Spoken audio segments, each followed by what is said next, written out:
26절까지. 자, 찾으신 분은 함께 봉독하시죠.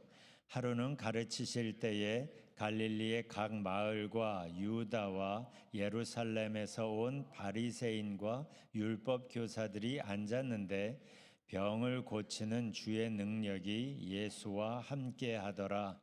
한 중풍병자를 사람들이 침상에 메고 와서 예수 앞에 들여놓고자 하였으나 무리 때문에 메고 들어갈 길을 얻지 못한지라. 지붕에 올라가 기와를 벗기고 병자를 침상째 무리 가운데로 예수 앞에 달아 내리니 예수께서 그들의 믿음을 보시고 이르시되 이 사람아 내 죄 사함을 받았느니라 하시니 서기관과 바리새인들이 생각하여 이르되 이 신성 모독하는 자가 누구냐? 오직 하나님 외에 누가 능히 죄를 사하겠느냐? 예수께서 그 생각을 아시고 대답하여 이르시되 저희 마음에 무슨 생각을 하였느냐? 내 죄 사함을 받았느니라 하는 말과 일어나 걸어가라 하는 말이 어느 것이 쉽겠느냐? 그러나 인자가 땅에서 죄를 사하는 권세가 있는 줄 너희로 알게 하리라 하시고 중풍병자에게 말씀하시되 내가 네게 이르노니 일어나 네 침상을 가지고 집으로 가라 하시매 그 사람이 그들 앞에서 곧 일어나 그 누웠던 것을 가지고 하나님께 영광을 돌리며 자기 집으로 돌아가니 모든 사람이 놀라 하나님께 영광을 돌리며 심히 두려워하여 이르되 오늘 우리가 놀라운 일을 보았다 하니라. 아멘. 예수님이 중풍병자를 고치신 사건입니다. 먼저 이 사건에서 눈에 띄는 건 이 친구들의 열심이죠. 친구들의 열심. 이 친구를 낫게 해주고 싶어 하는, 그래서 어떻게 해서라도 그를 예수님께 데려가려는 열심이 남의 집 지붕까지 올라가 뜯게 한 겁니다. 예수님은 이러한 열심을 놓치는 법이 없죠. 그래서 20절을 보면 예수께서 그들의 믿음을 보시고 했어요. 그들의 믿음이라고 했는데 뭘 보신 걸까?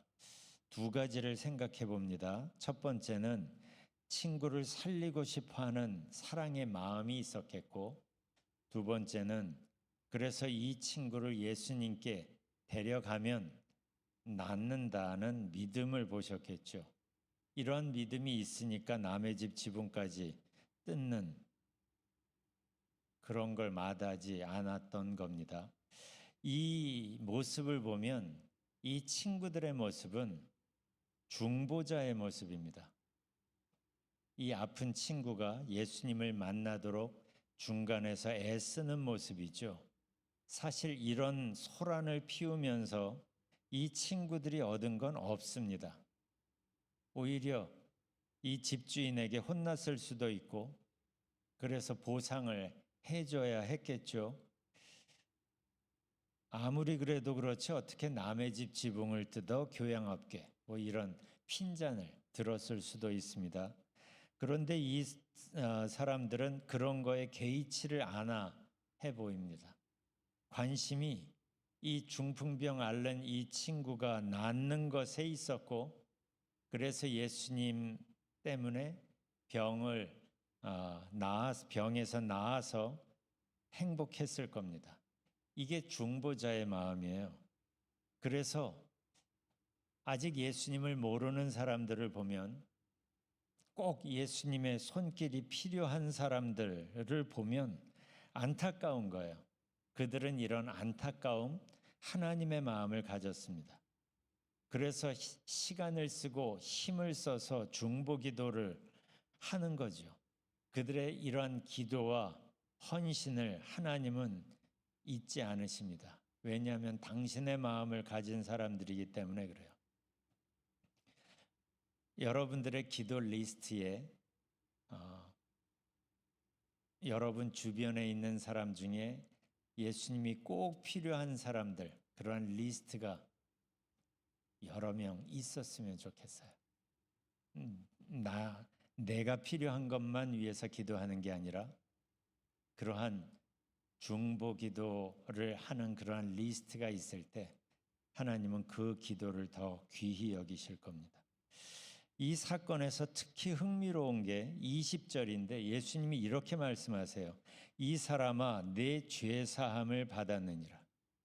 죄 사함을 받았느니라는 말씀을 하십니다. 지금 이 친구나 이 병자나 그 친구들의 온통 관심은 병 고침에 있습니다. 그래서 예수님 앞에까지 지금 온 겁니다. 그런데 예수님은 병 고침과 함께 먼저 죄 사함을 언급하십니다. 이게 예수님이 우리를 대하시는 모습이에요.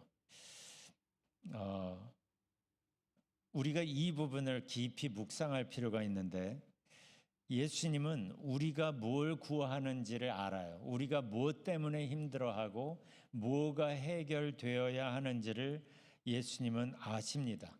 그래서 예수님은 우리 기도에 응답하시기를 기뻐하시죠. 왜냐하면 우리를 사랑하시고 우리가 행복해하는 걸 기뻐하실 테니까. 그렇지만 예수님은 우리 기도에 응답하는 정도를 위해서 이 땅에 오신 게 아닙니다. 잘 생각해 보세요.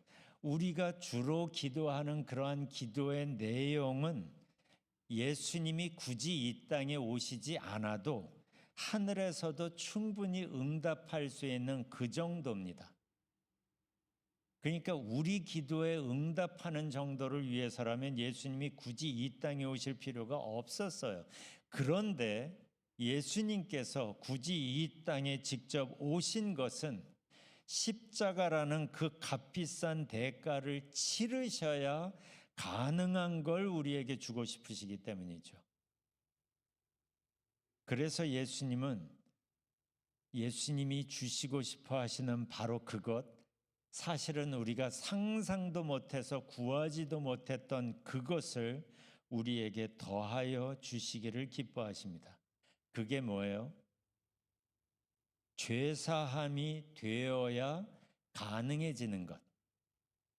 바로 그것은 하나님 나라의 영향력 안에서의 새로운 삶을 말하고 그 삶을 가능하게 하는 영생을 말하고 그 영생이 만들어내는 풍성한 삶을 말합니다. 이거 중요한 거니까 다시. 예수님은 우리 기도에 응답하시는 걸 기뻐하십니다. 그렇지만 그게 다가 아니라 그거보다 더 주고 싶어 하시는 게 있는데 그래서 이 땅에 오시고 십자가까지도 지신 건데 바로 그것은 죄사함이 되어야 가능해지는 것이에요. 그게 뭐냐 하면 예수님을 통해 하나님의 나라가 이 땅에 오기 시작했다고 했죠. 그 하나님 나라가 이 땅에 오면서 하나님 나라의 영향력 안에서 사는 새로운 삶, 그것을 한 단어로 예수님이 표현한 게 영생이에요. 하나님 나라를 누리며 사는 삶을 살게 하는 힘이 영생이고 그 영생이 만들어내는 삶을 풍성한 삶이라고 말하는 거예요. 바로 그걸 예수님이 우리에게 주고 싶어 하시는 거죠. 그래서 우리가 주일마다 나누고 있는 요한복음에선 특히 영생이라는 표현을 예수님이 많이 하시는 겁니다.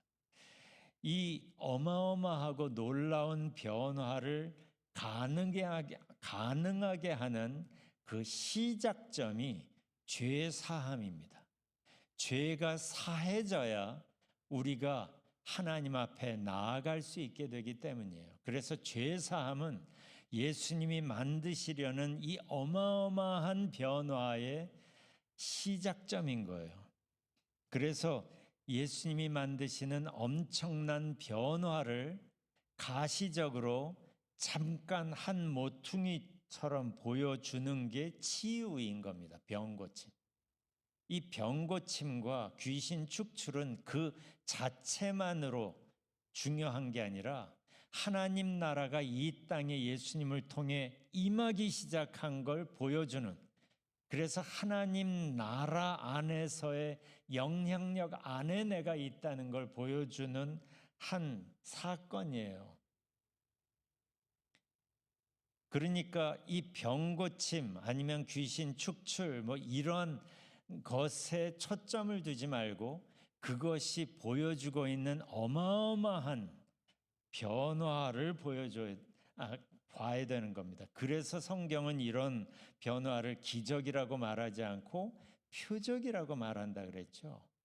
표적은 사인이에요. 영어로 말하면 더 중요한 뭔가를 가리키고 있는 거라는 거죠. 그러니까 우리가 신앙생활을 할 때 우리의 관심, 우리의 초점을 치유나 내 기도가 응답받는 거나 거기에 두는 게 아니라 그 모든 걸 가능하게 하시는 예수 그리스도, 그분께 초점을 맞추는 게 중요한 겁니다. 그래서 믿음이 중요한 거예요. 왜냐하면 믿음은 예수님과 나를 연결하는 접착제 역할을 한다고 했죠. 믿음이 중요한 건 내가 예수님께 나아가 예수님과 하나가 되게 만드는 것이기 때문에 그래요. 그래서 믿음으로 이 모든 변화가 가능해지는 겁니다. 이 사건에서 궁금한 게 또 하나 있어요. 아까 20절에서 예수님께서 그들의 믿음을 보셨다고 했는데 그들의 믿음이라는 표현 속에 이 중풍병자의 믿음도 포함된 걸까? 이 장면만 보면 그게 분명하지를 않은데 그 다음 장면을 보면 알 수가 있습니다. 24절에서 예수님이 이 중풍병자에게 말씀하시죠. 내가 네게 이르노니 일어나 네 침상을 가지고 집으로 가라. 그러니까 25절 보면 그 사람이 그들 앞에서 곧 일어나 그 누웠던 것을 가지고 하나님께 영광을 돌리며 자기 집으로 돌아가니. 여기서 이 중풍병자는 예수님의 말씀에 믿음으로 반응합니다. 예수님이 말씀하셨고 그 말씀에 믿음으로 반응하니까 예수님의 말씀이 그의 삶 속에 그의 몸, 그에게 실제가 되었어요. 이 부분을 집중적으로 보시기를 바라요. 예수님이 말씀하셨어요. 그 말씀에 믿음으로 반응하니까 예수님의 말씀이 더 이상 말씀으로 끝나지 않고 그에게 실제가 되었습니다. 성경은 이 장면을 우리에게 보여주면서 우리에게도 묻는 것 같아요. 너는 예수님의 말씀에 어떻게 반응하고 있니? 믿음으로 반응하는가? 아니면 그냥 가만히 앉아서 여러 핑계들, 믿음으로 반응하지 못하는 여러 핑계들만 나열하고 있나? 예수님은 지금도 성경을 통하여 우리에게 말씀하고 계십니다. 그래서 많은 교회 다니는 사람들이 말씀을 알아요. 그런데 어떤 사람들은 그 말씀을 믿음으로 받고 믿음으로 반응하고 그래서 그 말씀을 경험하며 살아갑니다. 어떤 사람은 그 말씀을 알기만 하고 어떤 사람은 그 말씀을 경험으로 살아갑니다. 교회 다니는 사람 중에 하나님 말씀을 아는 사람 중에 이렇게 달라집니다. 하나님에 대하여 알기만 하는 사람과 하나님과 동행하며 하나님의 은혜를 경험하며 사는 사람, 하나님의 말씀을 알기만 하는 사람과 하나님의 말씀에 믿음으로 반응하여 그 말씀이 말씀 수준에 머물러 있지 않고 내 삶의 실제가 되어서 경험하며 사는 사람이 있어요. 오늘은 기도하면서 여러분 자신을 곰곰이 들여다보시기를 바라요. 나는 말씀 앞에 어떻게 반응하고 있나? 어떤 쪽에 나는 더 가까운가? 계속 제가 자주 말씀드리지만 기도를 좀 한다 하는 사람들은 눈 감고 기도를 하면 쫙 하는 레파토리가 있어요. 그 레파토리를 한번 쭉 훑고 나서 다 했다 그러고 돌아가지 마시고 오늘은 하나님의 이 말씀 앞에 나는 보통 말씀을 읽고 묵상하면서 말씀 앞에 나는 어떻게 반응하나 곰곰이 나 자신을 들여다보시기를 바랍니다. 믿음으로 반응하는가? 아니면 믿음으로 반응하지는 못하고 여러 핑계들만 나열하고 있는가? 그래서 1년짜리 신앙생활을 10년 동안, 20년 동안 계속 반복하는 사람이 있어요. 신앙은 뭐 2, 30년 됐는데 1년짜리 믿음의 깊이만 반복하는 사람이 있고, 신앙생활을 하면 할수록 계속 말씀 속으로, 믿음 속으로 믿음의 뿌리를 내리는 사람이 있어요. 나는 어느 쪽인가 곰곰이 돌아보며 온 마음으로 주님 앞으로 나아가시기를 주님의 이름으로 축원합니다. 아까 불렀던 찬송 405장 1절 부르고